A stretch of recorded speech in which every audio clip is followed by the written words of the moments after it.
The toy on the battlefield. The dawn on Nova Ridge Colony began like any other quiet morning. Soft winds crossed the empty fields, carrying the smell of metal from distant construction sites. It was a peaceful human settlement, still new, still learning how to breathe in a foreign world. Most adults woke early for work, while children played near the training fields where old starship parts were left as scrap. Among those children was Eli, a 5-year-old boy with messy brown hair and a smile too bright for such a harsh galaxy. He always carried a small wooden toy spaceship, hand-carved by his father.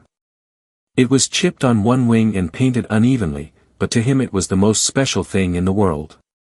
He called it Star Chaser. That morning, Eli wandered farther than usual. He followed a trail of broken metal, unfamiliar plates, scratched, burned, not human-made. He didn't notice the silence around him. He didn't notice the crushed grass or the marks that looked like claws. He only saw something small, something trembling behind a pile of wreckage. At first, he thought it was an animal. The shape was small, curled up, and shaking. But when he took a few steps closer, he froze. It wasn't an animal. It was a child. Not a human child.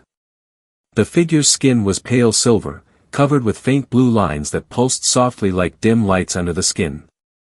Its hair was thin, almost metallic. 2 large eyes, black, glassy, and full of fear, stared at Eli. The being held something against its chest, something broken, maybe a device or a charm. Eli blinked. The alien child stared back, shaking harder. He should have screamed. He should have run. But Eli was too young to understand fear the way adults do. To him, a child was a child, no matter the shape. He stepped closer slowly. "Hey, are you okay?"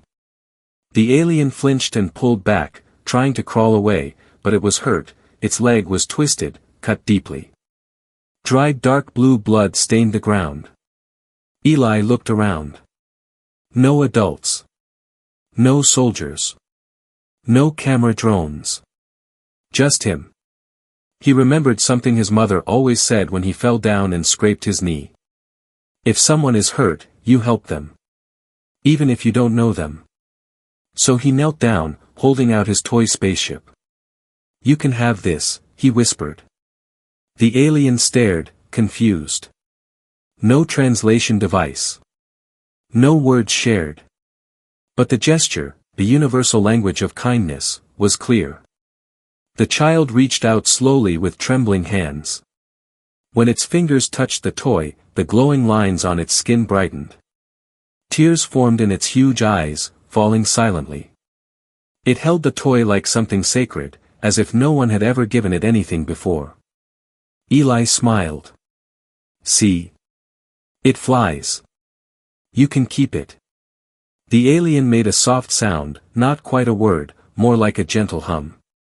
For the first time, it didn't look afraid. It looked grateful.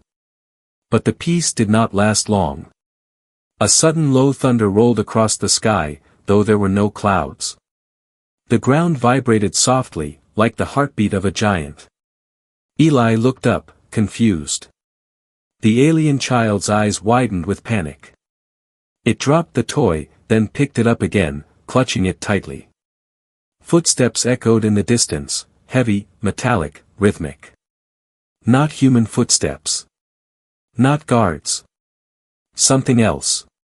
The alien child looked at Eli with fear, not fear of Eli, but fear for him. It placed a small hand on his chest, pushing him back gently, urging him to leave. Then, with a burst of painful energy, it forced itself to stand and limped away, disappearing into the tall grass beyond the wreckage. Eli reached out, "Wait. Come back." No response. Only shaking grass and fading footsteps. A sharp gust of wind swept across the field as if the world itself exhaled. Then silence returned, heavier than before. Eli stood alone again, staring at the spot where the alien vanished. He didn't know that the symbol glowing on the alien's arm was not random decoration. He didn't know that it belonged to one of the most feared warrior clans in known space. He didn't know that offering a toy, in their culture, was not a simple act of kindness. It was a sacred binding gesture, one that carried ancient meaning. He didn't know that by giving that toy, he had unknowingly declared himself a protector of the clan's child, a title respected more than kings. He just thought he had helped a lonely kid. But the galaxy heard the message. That night, long after Eli returned home, the sky above Nova Ridge flickered with strange lights. Sensors traced unknown objects entering the system at impossible speed. Military scanners sounded silent alerts. Commanders whispered in cold rooms. Pilots reached for their suits. And when the first rays of dawn hit the colony, 500 warships stood in orbit. Silent. Waiting. Not for war.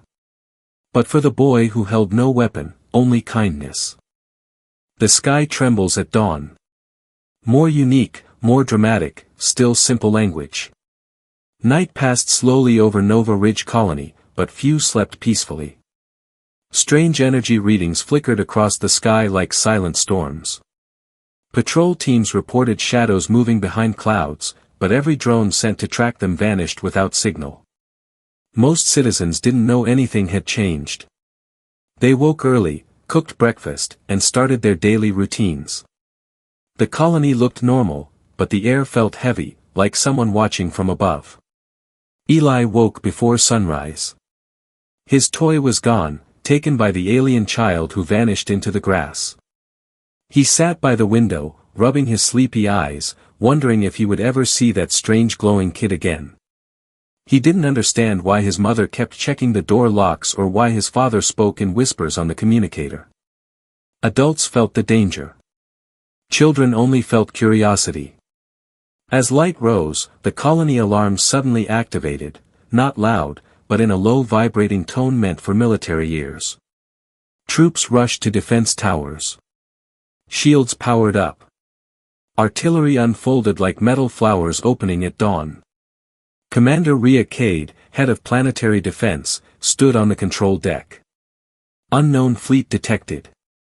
No response to ID signals.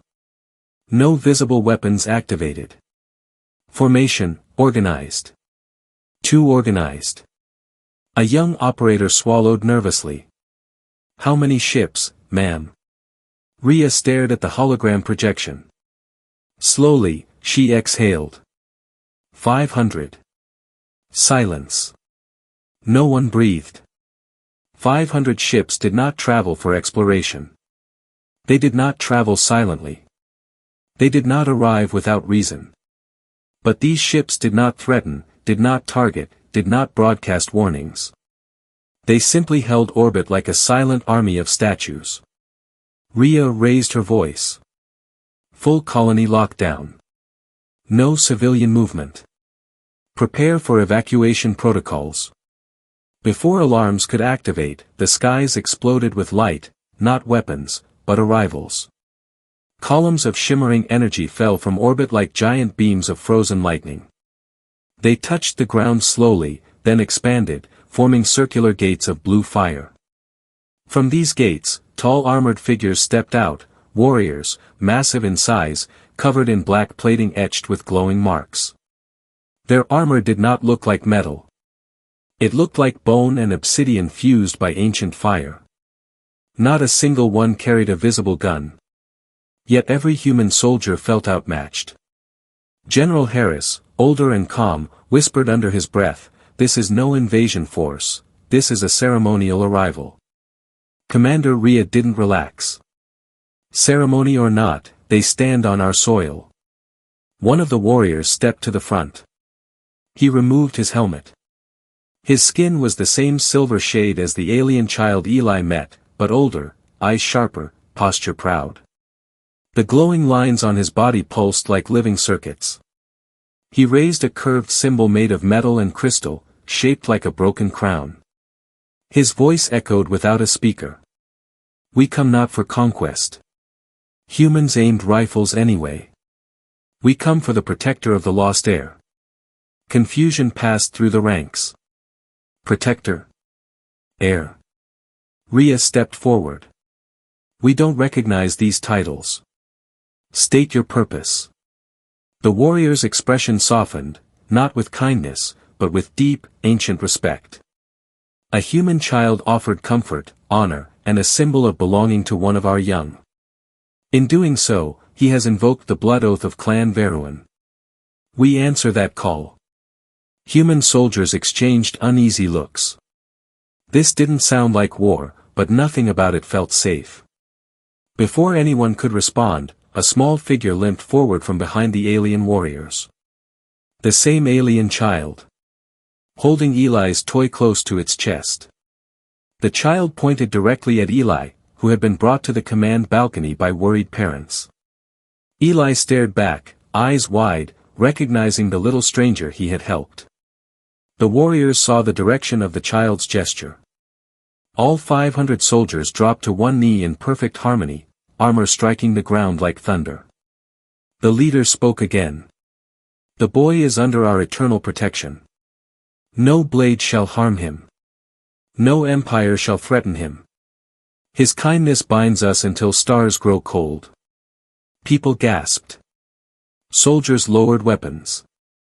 Eli's parents clung to each other, shocked. Commander Rhea finally spoke, voice shaking slightly. Why would a simple gift mean all this? The warrior placed his hand over his chest. In our history, children are raised for war. They learn fear before they learn love. For one to comfort a youngling without demand, without bargaining, is the highest honor known to us. He lifted the toy spaceship. This object is now a sacred symbol. Your child has given our heir something we cannot, peace. Rhea's face tightened. If your arrival is peaceful, why bring an entire army? The warrior's expression changed, dark, serious. Because others hunt the child, and now they will come for all of you. The sky rumbled again. This time, not from the kneeling warriors. Something else had entered the system. A new fleet. And unlike the first one, their weapons were already hot. The meaning of the oath. More unique, emotional, deeper world building. The second fleet's arrival did not begin with light, it began with silence. Sensors detected dark shapes beyond the star's glare, long angular ships with jagged silhouettes. They moved like shadows slicing across space, absorbing light instead of reflecting it. Their presence felt wrong, like something that did not belong to life at all. Commander Rhea watched the new signatures on the hologram map. These ships, they're not like the others. General Harris narrowed his eyes. They're predators. Look how they move, no formation, no honor. They stalk. The alien warriors turned toward the sky, their armor pulsing with rising energy. The child among them shivered and held Eli's toy close, as though the wooden spaceship could shield them from an ancient nightmare. The leader of the warriors spoke quietly, voice filled with bitterness. They have found us. Rhea stepped forward. Who are they? The warrior kept his eyes on the sky. They are called the Vreath Dominion. They claim control over bloodlines. They steal children with rare gifts to twist them into weapons. Our heir escaped. He lowered his voice. Your boy saved him before they could reclaim him. Eli, still clutching his mother's hand, blinked in confusion. He hadn't saved anyone, not intentionally. He only gave a toy. But in a galaxy built on cruelty, kindness was rarer than any weapon. The alien leader turned toward Eli slowly, kneeling to his height. In our culture, we do not raise children with comfort. We teach them to fight, to endure. We believed it made them strong. He paused, eyes softening. But our heir wept for a gift he did not understand. That means there is strength we failed to teach. Eli's mother whispered, voice trembling. He is just a child, he didn't know. The warrior shook his head. No. He knew what adults forget, that pain is not solved by power, but by compassion. He placed his palm on the ground, drawing a symbol in glowing dust. This mark represents the blood oath of Veruin. Once given, it cannot be undone. We serve him. We defend him. We learn from him. Rhea crossed her arms. Humans don't want to be worshipped. We do not worship. The warrior stood tall again. We recognize a teacher. This was not a typical alien culture where humans were seen as superior. This was a warrior society realizing they had something missing, and that humanity carried a quality they could not create themselves. But the moment of reflection ended when alarms screamed across every console. The hostile fleet decloaked. Dozens of needle-shaped cruisers cut across the sky like burning arrows, moving fast, too fast. They locked onto the colony, ignoring the kneeling warriors completely. The warrior commander hissed, "They do not care for honor. They only want the air." Rhea stepped forward. "If they want the child, take him away. Leave us out of it." The alien shook his head immediately. "You misunderstand. If we leave, they will still destroy you. They erase all witnesses. You sheltered him. That connects your fate to ours." General Harris tightened his grip on his sidearm. "So what are we dealing with?" The alien answered with a whisper heavy with old scars. "Kidnappers. Empire builders. They do not conquer planets, they harvest species. They raise children like crops, breeding traits they desire. The heir's bloodline is rare. It can control ancient machines beyond our knowledge." Harris looked at Eli in disbelief. "Why give such power to a kid who doesn't even know what he did?" The warrior smiled faintly. "Because sometimes innocence chooses paths wisdom refuses." A shockwave hit the colony shields. The hostile fleet opened fire, not to destroy, but to weaken defenses slowly, painfully, like hunters wearing down prey. The alien warriors rose from their kneeling positions. Helmets sealed. Armor stirred like living stone. But before they marched, the leader placed something small and crystalline in Eli's hand, a circular ring carved with alien runes. "This is an identity seal. If our armies fall, carry this. It marks you as guardian of the clan." Eli stared at it with wide eyes. "Do I have to fight?" The warrior's voice softened. "No. You only have to remember why you helped him." Eli nodded slowly, clutching the seal as if it were another toy, but this one felt heavy, like responsibility disguised as crystal. The alien child stepped beside Eli and gently touched his forehead with theirs.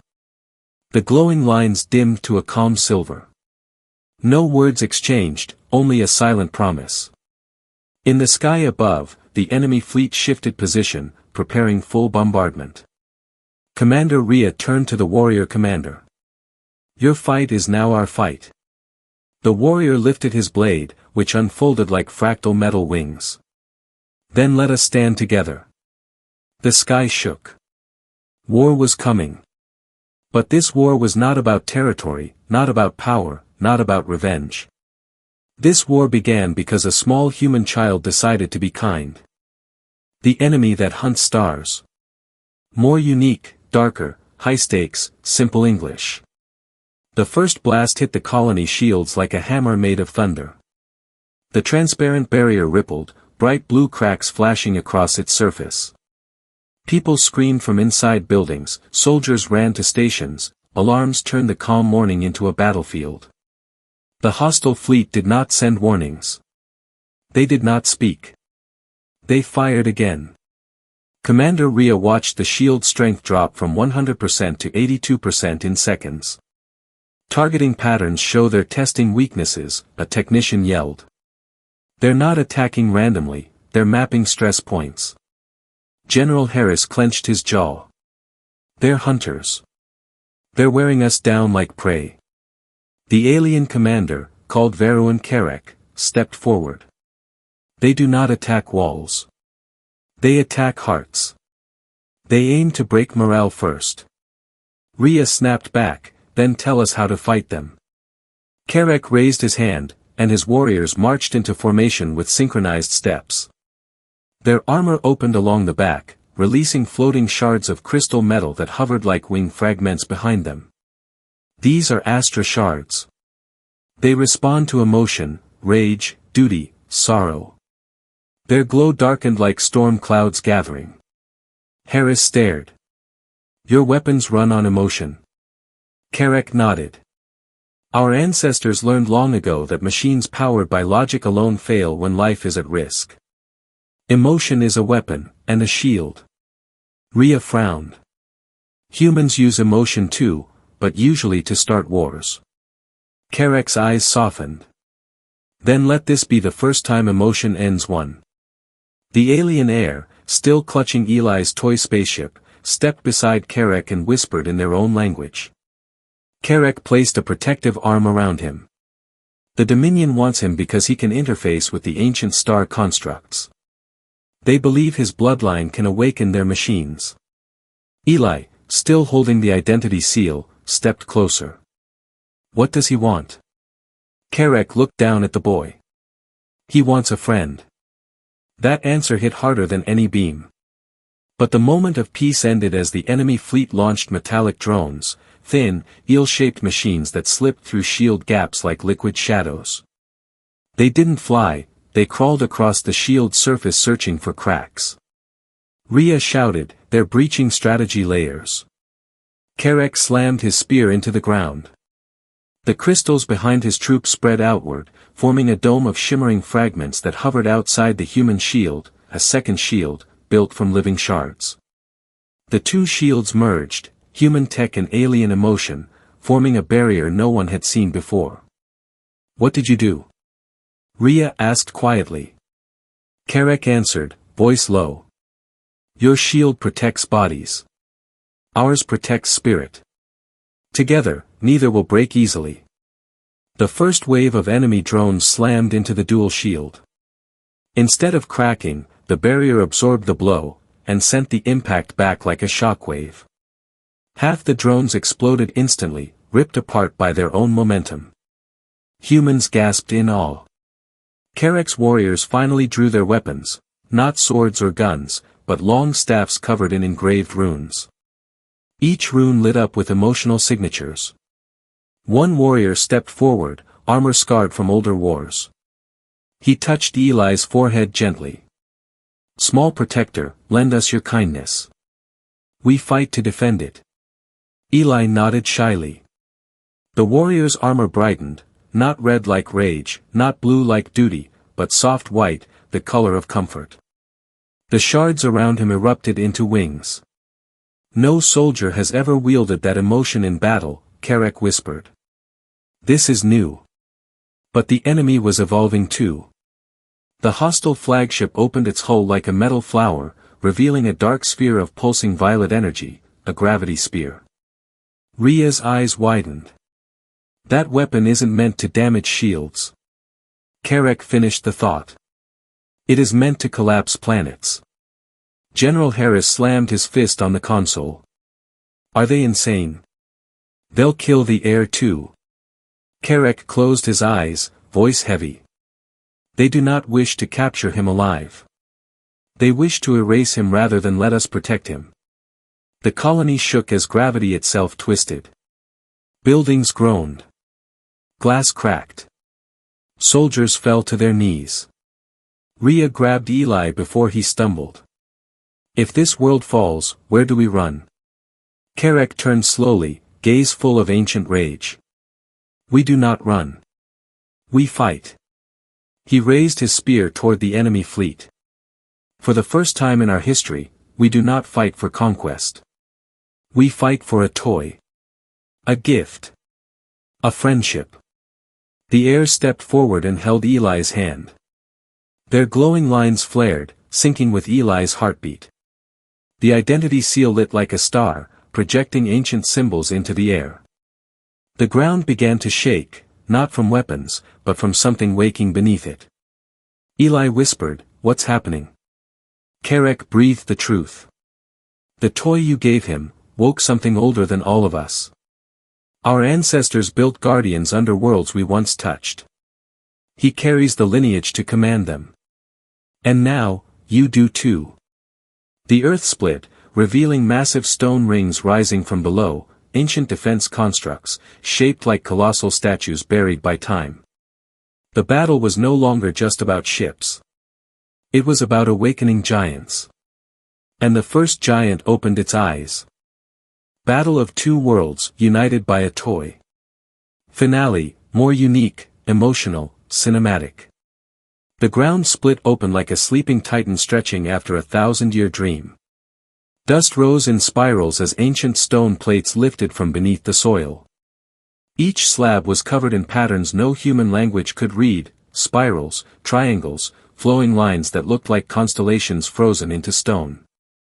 The first construct rose fully from the earth, a colossal humanoid figure made of fused rock and crystal, taller than the mountains behind the colony. Its eyes glowed with the same soft silver as the alien heir's skin. General Harris stared in disbelief. That thing was under our colony this entire time? Karek nodded slowly. We do not build monuments. We bury weapons until they are needed. Commander Rhea clenched her fists. And who decides when they're needed? Karek looked at Eli and the heir standing hand in hand. They do. The giant turned its head toward the sky. Its gaze alone caused shock waves of energy to ripple across clouds, scattering enemy drones like sparks in a windstorm. But the Dominion fleet reacted instantly. 3 dark cruisers broke formation, forming a tripoint attack. Their hulls opened, revealing living cables, black tendrils pulsing like veins. They shot toward the giant, trying to latch on and drain its energy. Karek shouted, they plan to rewrite its core. If they take control, the construct will turn against us. The giant raised an arm and slammed its stone fist into the ground. A wave of force rippled outward, but the enemy tendrils kept pushing, clinging like parasitic roots. The heir stepped forward, eyes glowing brighter than ever, clutching Eli's toy as if it were a command key. The toy wasn't magical, it was symbolic. Something the ancient tech responded to because of the heir's emotional resonance. He pressed the toy to the heir. The runes on the construct's chest lit up. Eli, seeing the heir struggle, lifted the identity seal and mirrored the gesture. The seal projected a ring of symbols around both children. The giant stopped shaking. Then the impossible happened. A second construct rose from the earth. Then a third. Then a fourth. Rhea gasped. How many are there? Karek whispered like speaking to ghosts. 1 for every world we ever tried to protect, and failed. Not machines. Not weapons. Guardians. Each construct radiated a different emotion, courage, sorrow, loyalty, hope, forming an army of silent giants awakened by a child's kindness. The Dominion fleet panicked. Their cruisers changed strategy, turning toward the constructs with full power beams. The sky lit with crimson energy. Karek shouted to his warriors, hold formation. Protect the younglings. His troops formed a shield wall, shards swirling around them like silver storms. Humans positioned artillery behind them, firing in sync. For the first time, their 2 species fought like a single organism. But the Dominion fleet wasn't finished. The flagship opened its hull completely, revealing a black core, swirling like a vortex of dying stars. Gravity bent. Air thinned. The colony trembled as reality warped. Rhea shouted, if they fire that, everything in orbit is gone, including us. Karek drew his fractured spear and pointed at the sky. That weapon is not powered by machines. It is powered by stolen children's minds. Eli looked at the heir, tears forming. That's why they wanted him. The heir nodded and squeezed Eli's hand tighter. They stepped forward together. Their palms touched the ground. Light exploded from the constructs, white, pure, blinding. It wasn't a beam, or a weapon, or force. It was emotion sent through stone and sky, compassion amplified into power. The construct's eyes flared, and they lifted their arms toward the clouds. Their combined energy shot upward in a single slow-moving wave, not violent, not destructive, but overwhelming and absolute. The Dominion weapon fired at the same moment. Two cosmic forces collided in the sky, dark hunger versus pure kindness. The night turned white. Silence swallowed the world. When sight returned, the enemy fleet was gone, not destroyed, but pushed beyond the star's outer edge, forced back by the Guardian's pulse. No bodies. No wreckage. No blood. Just silence and drifting starlight. Eli clutched the seal, breathing hard. The air leaned against him, exhausted but safe. Commander Rhea whispered, "We won, without killing them." Carrack nodded gravely. This was not victory by war. This was mercy. A gift your species understands better than ours. He kneeled before Eli again, along with all 500 warriors. In our chronicles, you will be recorded not as a soldier, nor savior, but as the first heartbearer. The one who showed us another path. Eli looked confused. But I only gave him a toy. Carrack smiled, a rare, soft smile from a hardened warrior. And sometimes, the smallest kindness changes the largest future. The construct slowly sank back into the earth, returning to sleep until needed again. The air handed the toy back to Eli, but Eli pushed it back into his small hands. "No," he said. "You keep it. You still look like you need it more." The air hugged the toy gently. That is how peace began. Not with a treaty. Not with weapons. But with friendship between two children who could not speak the same language. And somewhere beyond the stars, the Dominion retreated, planning, waiting, afraid. Kindness had become a threat. Humanity was no longer just another race. They had become a legend.